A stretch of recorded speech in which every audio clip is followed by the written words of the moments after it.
When's the best time of day to go on Epcot's most popular rides? And where are the best views for this park's fireworks show? How can you improve your ride or show experience here just by asking a few simple questions? We got the best Epcot ride and show hacks ready to send your way today on DFB Guide.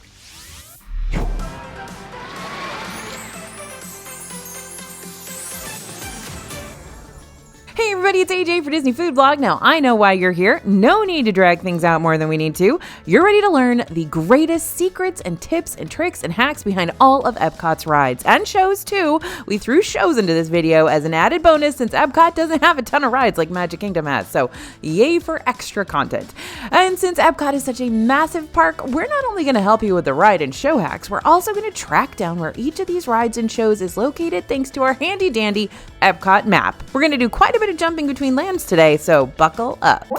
Starting out with Frozen Ever After over there in Norway in the World Showcase Pavilion. For the most part, ride lines in Epcot aren't going to ruin your day, but there are a few rides in Epcot that can rack up quite the waits all year round, including Cosmic Rewind, Remy's Ratatouille Adventure, and Frozen Ever After. Sometimes Soarin' Around the World can get pretty high too, and I'm sure we're going to have quite the ride line to deal with once Test Track reopens this summer, but we'll save that topic for another day. So, how can you cut down your wait for Frozen Ever After? Located in that Norway pavilion by Kringla Bakery, where I hope you are getting some school bread. Anyway, you make a decision. Either A, get in line for it right after rope drop, aka the start of your day, or B, get in line for it right before or during the luminous fireworks. There are pros and cons to each method. If you start your day with Frozen Ever After, that's usually going to be your best bet for shorter lines, since not everyone realizes that the World Showcase rides do open when the park opens. Not to mention, a morning over at the Norway Pavilion means you can grab that little pastry and coffee for breakfast from Kringla Bakery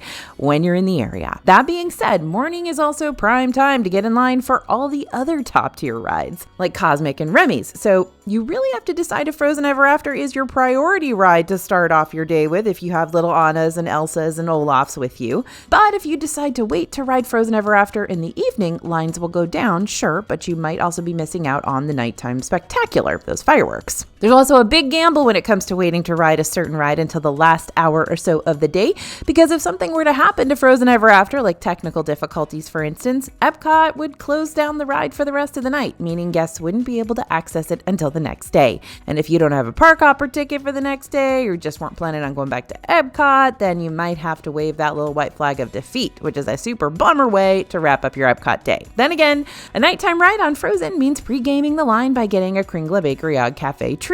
Sorry, I'll stop talking about it.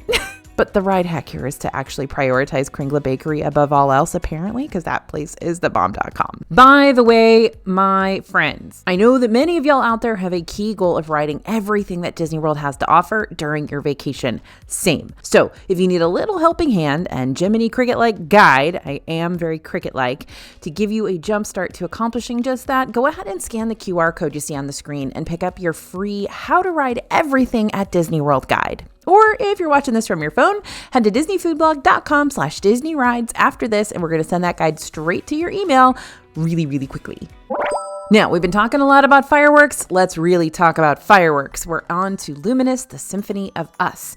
Maybe you're not wanting to sacrifice your night of fireworks to slip into one more ride. Maybe instead you're wanting to prioritize the Epcot fireworks and find the best possible viewing location for them. Maybe you want to watch the fireworks and eat a Kringla Bakery pastry too. Sorry, I promise I will stop. The good thing about Luminous is that it happens over World Showcase Lagoon. So as long as you've secured a spot somewhere in the World Showcase, you're more than likely going to have a good view of the fireworks going off overhead. So when I mentioned to you that I'm trying to find y'all the best views of this show, I don't mean it's a difficult feat. Rather, I'm trying to make sure you not only see the fireworks going on over your head, but you're also getting a clear view of the effects happening on the water, which can be a bit trickier to see depending on where you're standing.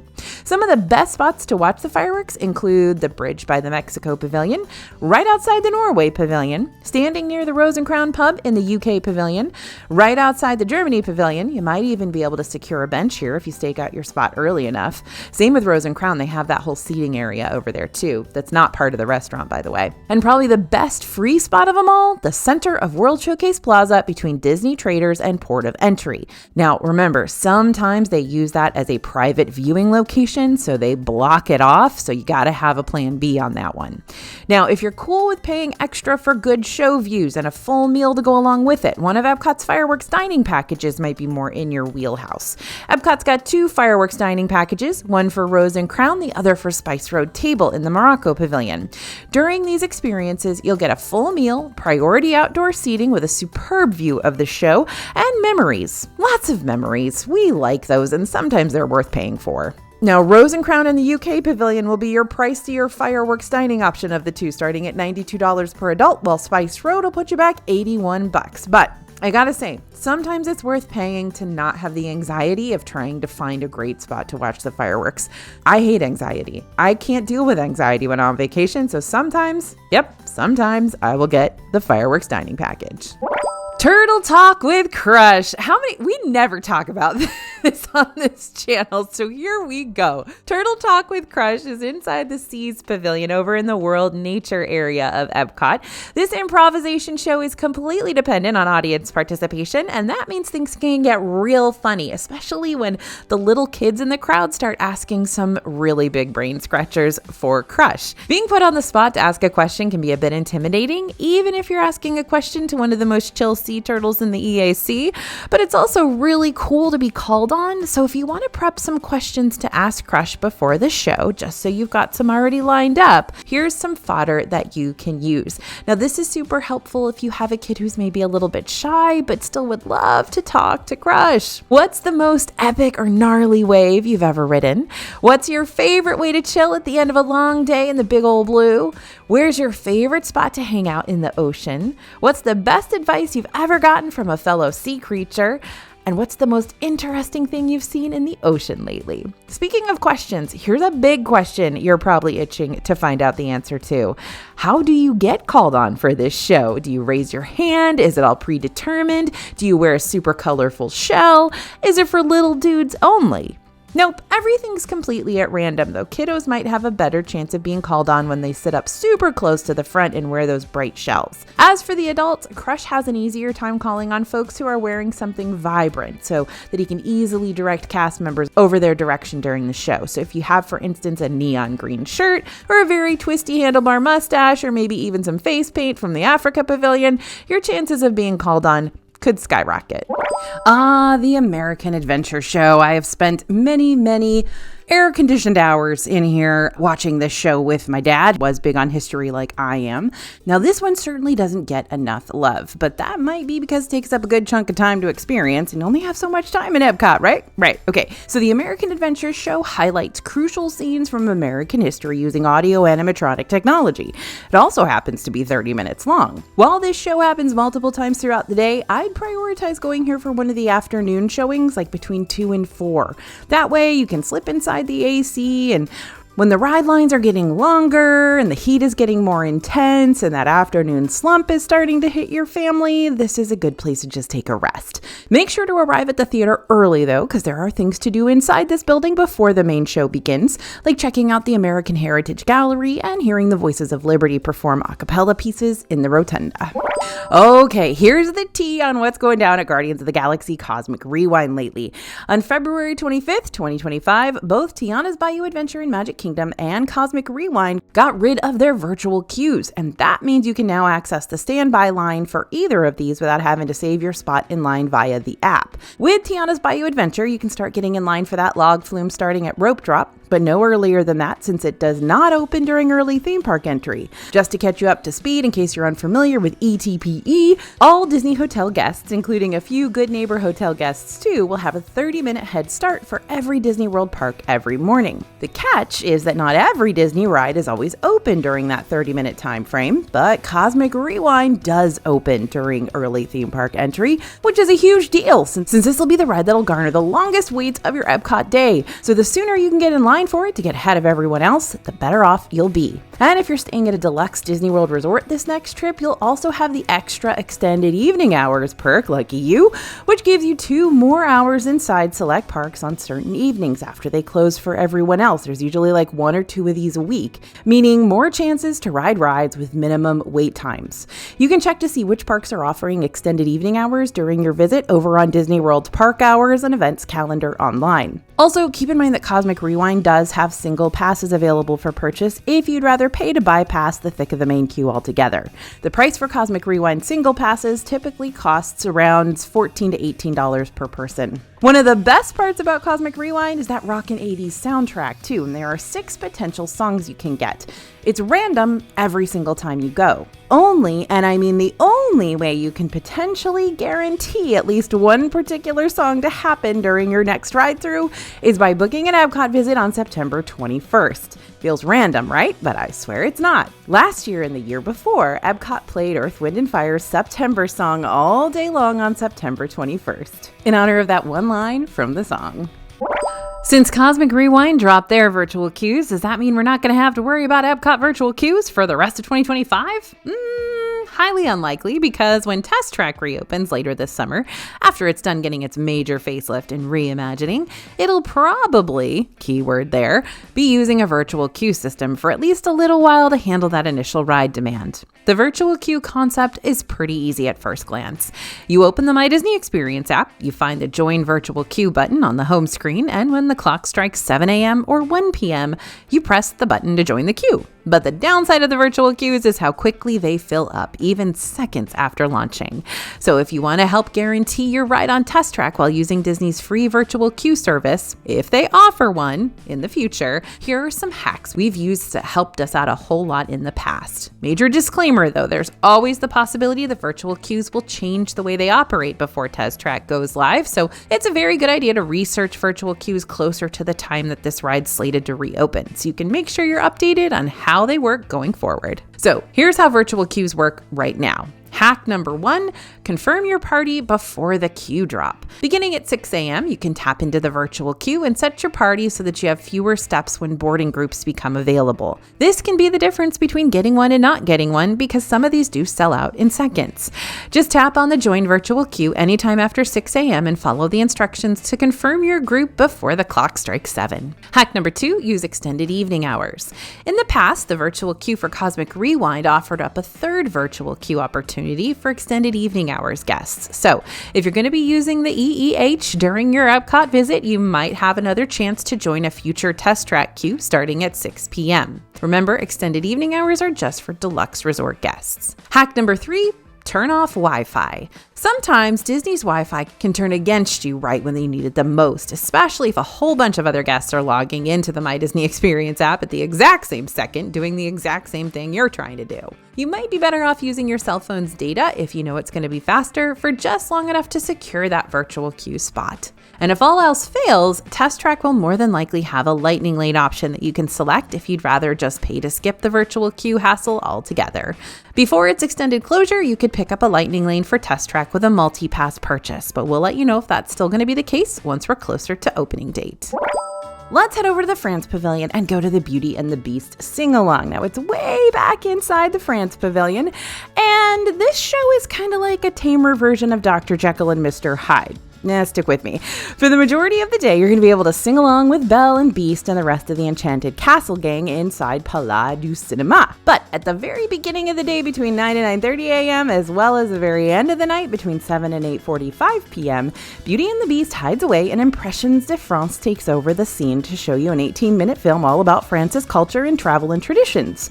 So check the My Disney Experience app for updated showtimes if you want to see that one instead of Beauty and the Beast. All right, let's say you want to meet the lovable and ever so imaginative purple dragon Figment, but you don't necessarily want to ride his dark ride for whatever reason. Maybe you already did and you're not looking to do it again, or maybe the idea of seeing Nigel Channing's face on the moon is a nightmare you don't want to readily welcome into your mind palace. Well, while you can meet Figment after you exit the ride, you don't have to ride this attraction in order to access the ImageWorks building where he resides. Just slip into the gift shop to the left of the ride's entrance and keep on walking until you enter the What If Labs.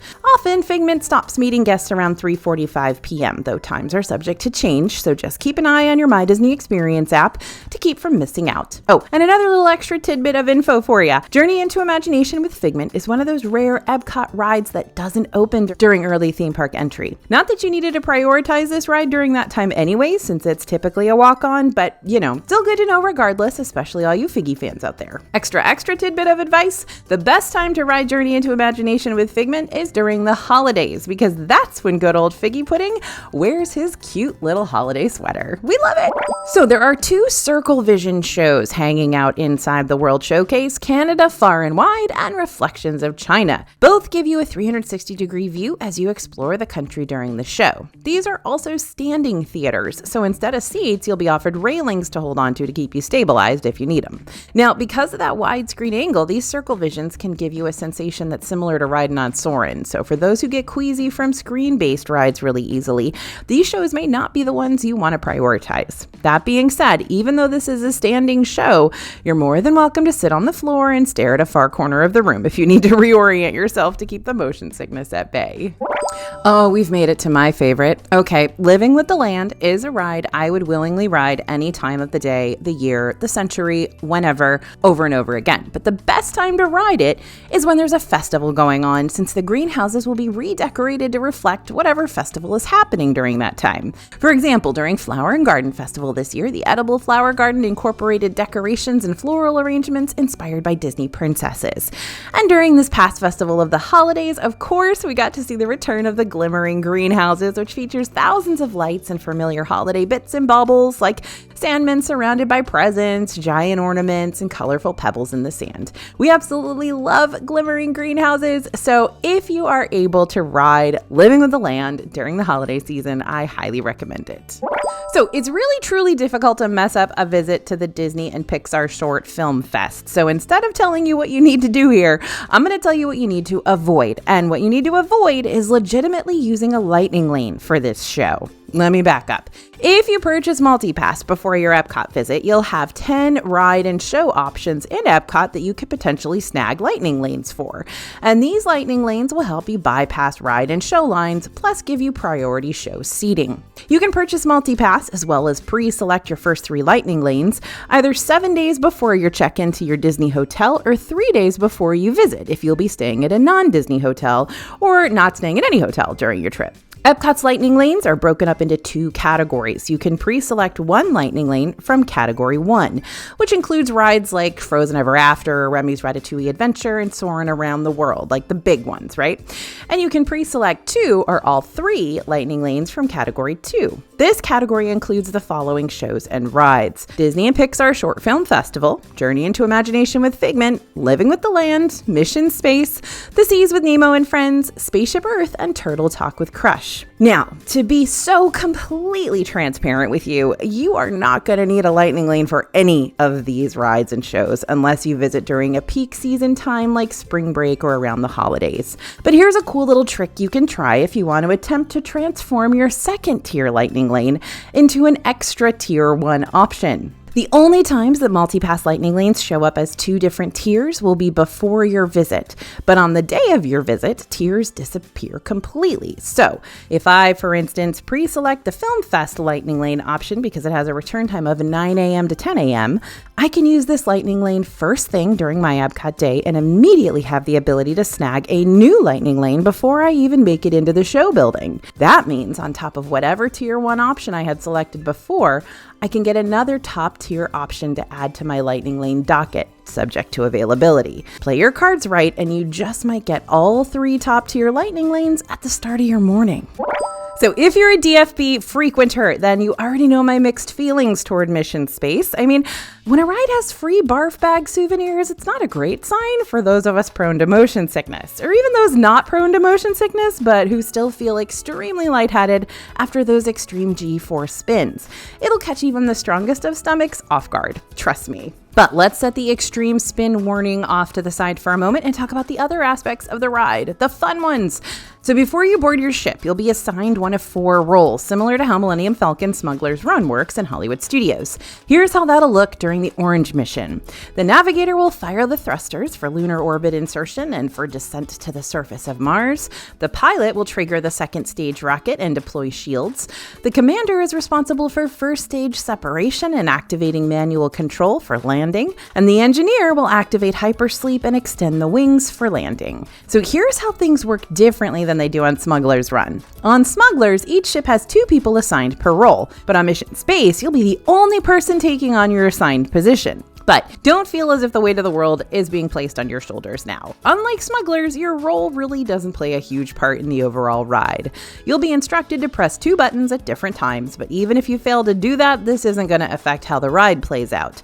The ship will just do it for you. So, is there a role that's best on this ride? I think that all comes down to personal opinion, though I kind of like playing engineer because I get to push a button that basically turns off all the lights on the ship.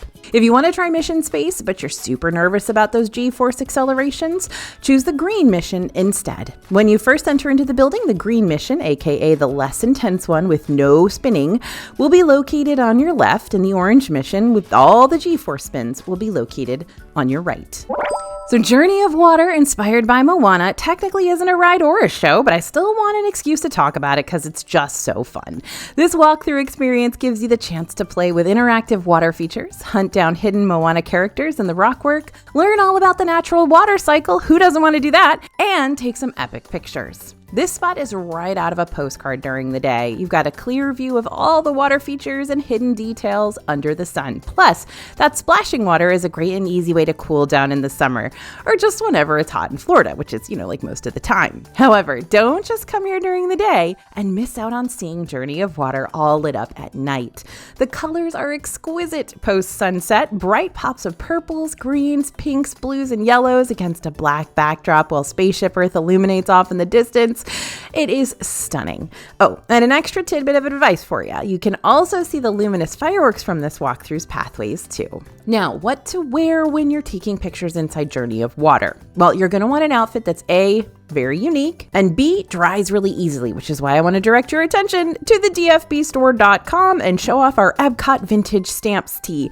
This one comes in several different colors and styles and shows off some of the highlight attractions around this park, including the lovely and colorful Journey of Water. Plus, because it's 100% cotton, it is super lightweight and dries ultra speedy too.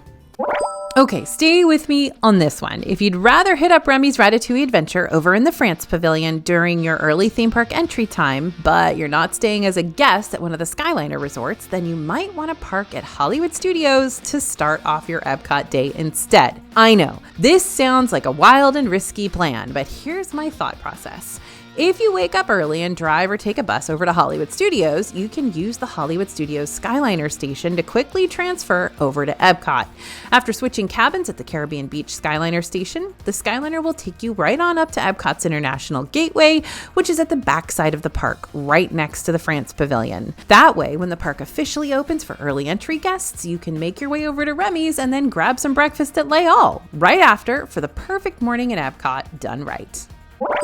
So we weren't really sure how long Celebración Encanto would be hanging around after the grand opening of Communicore Hall and Plaza happened on June 10th, 2024. But it's been holding its own so far, so I guess it's all right to give you a few tips about it. Celebración Encanto is a musical interactive show that happens daily at Communicore Plaza. You'll even get to see Mirabel and Bruno during the performance too, but only for a little while there at the end. They don't stick around for the whole thing. While the show itself mostly happens under a covered outdoor area, the majority of the viewing locations here are going to be out in the open with the sun scorching down on you. So my advice is to check this one out earlier on in the day when the heat isn't as brutal versus later on in the afternoon when an outdoor fiesta might sound more miserable than exciting. Now, don't forego getting in line for a popular ride for this. Again, this happens all day and you'll be able to see it another time, maybe even the evening when it's not so hot. So check on updated showtimes via the My Disney Experience app.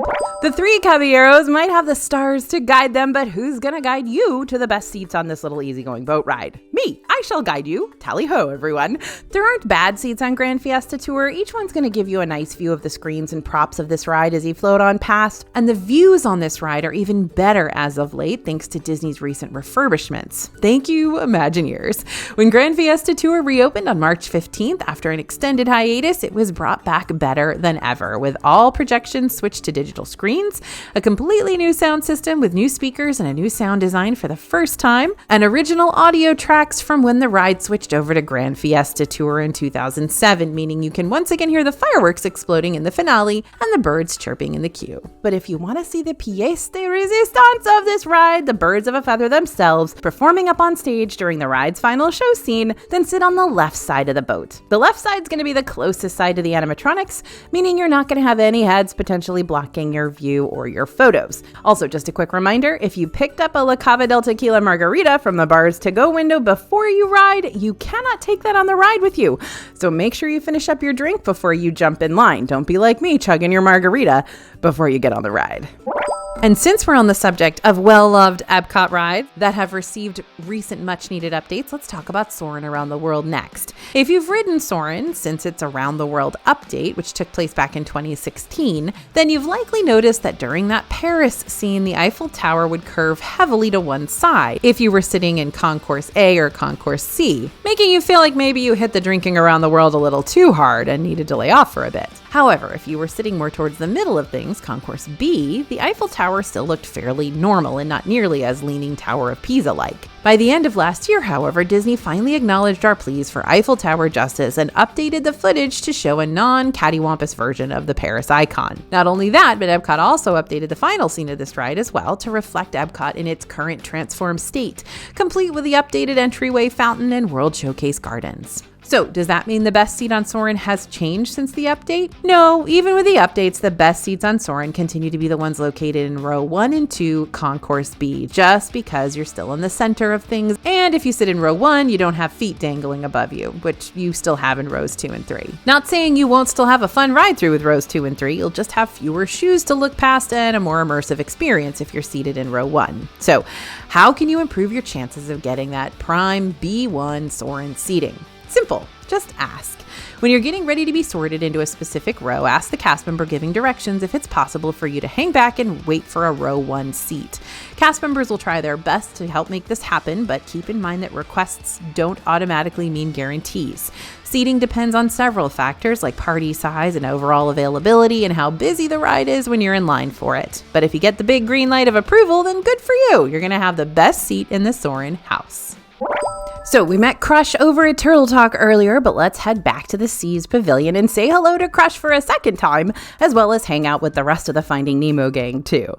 The Seas with Nemo and Friends is a slow-moving omni-mover ride where you sit in a big old clamshell, similar to Under the Sea Journey of Little Mermaid over in Magic Kingdom. For the most part, motion sickness really isn't going to be a thing you need to worry about on this ride, but once you enter into the EAC tunnel with all the sea turtles, that's when the dizziness and slight disorientation might come into play. You'll see the screen coming into view before it fully comes into view, but to give you more of an idea of when to brace yourself for it, it's the second to last scene before the end of the ride. If you're prone to motion sickness, just shut your eyes during this portion of the ride, and you'll be just fine once you're out of the big old blue. Also, extra little note for you, during my last visit to Epcot, I kept seeing the Seas with Nemo and Friends experience really random wait time spike. As in 1 minute it was a 40-minute wait, and literally 5 minutes later it had dropped down to 15. Usually I just say that's a tech error, but those giant jumps happened pretty frequently in the afternoon all week long, and it was kind of weird. Now, the Seas with Nemo and Friends is adorable, but it's definitely not worth a 30 to 40-minute wait. I'd even give caution to jumping in line for it at a 20-minute wait.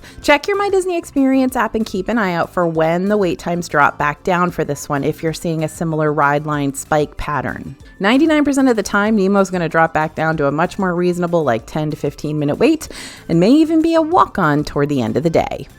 Oh, Spaceship Earth, how I love thee. I love your spherical golf ball shape. I love how you always thank the Phoenicians, and I love how you manage to cut off 25% of my face during your on-ride pictures. And I really love how we're going to have an adults-only Spaceship Earth-themed lounge called Geo82 opening in your honor in 2025. But that's a topic for another day. What I don't love about you are the early morning crowds that you rally up, tricking first-time guests to visit you first, simply because you're at the front of the park. As cool as Spaceship Earth is, it's not a heavy hitter, in-demand ride like Cosmic Rewind, Frozen Ever After, and Remy's Ratatouille Adventure. So if you're entering the front of the park, don't gravitate towards this ride first just because you see it first. Instead, use that early morning time to bypass Spaceship Earth entirely and hit up the A-tier attractions as soon as you can, since you should be able to backtrack and ride Spaceship Earth later on with a much lower wait. So it's funny, I I mentioned Awesome Planet for the first time in forever during one of our recent DFB videos, and I actually had quite a few people in the comments tell me that, yeah, they enjoy this little show, which is awesome, just like the planet. For those of you who never have seen or even heard of Epcot's Awesome Planet, that's okay. It's just a little video talking about the importance of being kind to the Earth since, we live here and all. While I'm not going to be putting this one at the top of my must-do list anytime soon, it's not a bad option when you need to escape the rain. Florida's pretty notorious for those afternoon showers, and that's usually when you're going to see the land pavilion at its absolute busiest. While it's raining, the rides inside the land, Soarin and Living with the Land, will see higher than usual wait times, but Awesome Planet, it just vibes. So while I wouldn't make this a priority show, I would say it can serve as a nice escape route from the crowds and the storms. All right, we've hacked and conquered our way around Epcot and really got good use out of our park map too. But the secrets and tips don't stop there. If you want to learn more Disney World secrets, check out our 50 Disney World secrets only the pros know video next. I love that video. Bria and I racked our brains and found so many cool things to talk about that we've never talked about before. So I absolutely 1000% recommend going and watching that one. And don't forget to pick up our free Ride Everything in Disney World guide right now by heading to disneyfoodblog.com/Disney Rides. Thanks for listening, everyone, and thanks for watching. As always, this is AJ for Disney Food Blog, and we'll see you real soon.